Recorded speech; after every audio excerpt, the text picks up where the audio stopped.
नमस्कार विद्यार्थियों, मैं सिंबूराम, सहायक आचार्य हिंदी, राजकीय महाविद्यालय अटरू 12। प्रिय विद्यार्थियों, इस वीडियो में हम एक श्रेष्ठ अनुवाद के गुण या विशेषताओं का अध्ययन करेंगे। इनके अध्ययन से पहले सामान्यतः अनुवाद का क्या अर्थ है। एक भाषा में प्रस्तुत की गई सामग्री का पुनः किसी दूसरी भाषा में प्रस्तुत करना अनुवाद कहलाता है। अनुवाद में निम्नलिखित विशेषता या गुण होने चाहिए: भाषा की सटीकता, भावों की संप्रेषणीयता, सृजनशीलता, बोधगम्यता, प्रभावोत्पादकता, प्रवाहशीलता, शिल्प का उचित प्रयोग, सांस्कृतिक अभिव्यक्ति। इनका हम विस्तार से अध्ययन करते हैं। पहला, भाषा की सटीकता।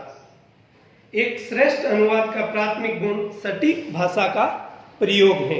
यदि अनुवादक का दोनों भाषाओं पर पूर्ण अधिकार है, तब वह मूल कृति के शब्दों के अनुकूल सटीक भाषा का प्रयोग करने में सफल होगा। कब सफल होगा? जब उसको दोनों भाषाओं पर पूर्ण अधिकार होगा तथा उसके फलस्वरूप किया गया अनुवाद एक श्रेष्ठ अनुवाद माना जाएगा। सटीक भाषा का प्रयोग ही लेखक के विचारों को दूसरी भाषा के पाठकों तक पहुंचाने में सक्षम होता है। दूसरा, भावों की संप्रेषणशीलता या संप्रेषणीयता। भावात्मकता किसी भी साहित्य का मूल गुण होता है। भाव के बिना शब्द प्राणहीन प्रतीत होते हैं और साहित्य नीरस। अतः एक श्रेष्ठ अनुवाद में भावात्मकता का होना भी अनिवार्य है। लेखक ने मूल कृति में जिन जिन भावनाओं को प्रस्तुत करने का प्रयास किया है, एक श्रेष्ठ अनुवाद में वह सभी भावनाएं अभिव्यक्त होनी चाहिए।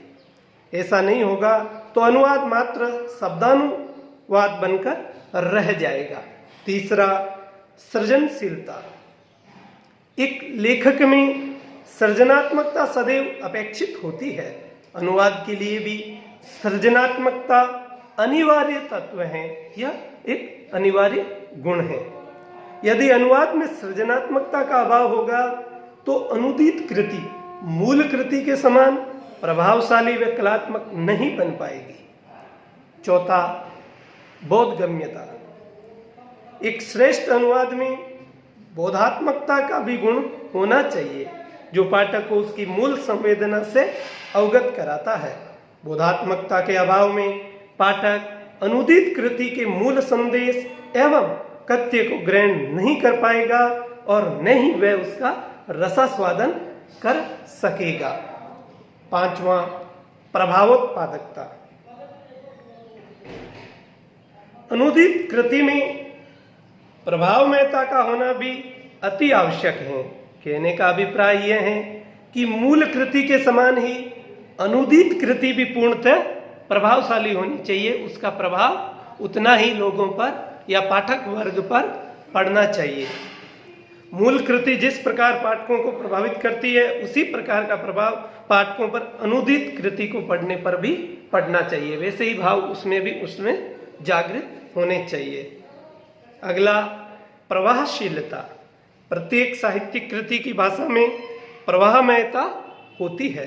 एक श्रेष्ठ अनुवाद वही है जो मूल कृति की भाषा की प्रवाहमयता को कायम रख सके। यदि मूल कृति की भाषा की प्रवाहमयता अनुदित कृति में रूपांतरित नहीं हो पाती है तो वह जो अनुदित कृति है उसका प्रभाव कम हो जाएगा।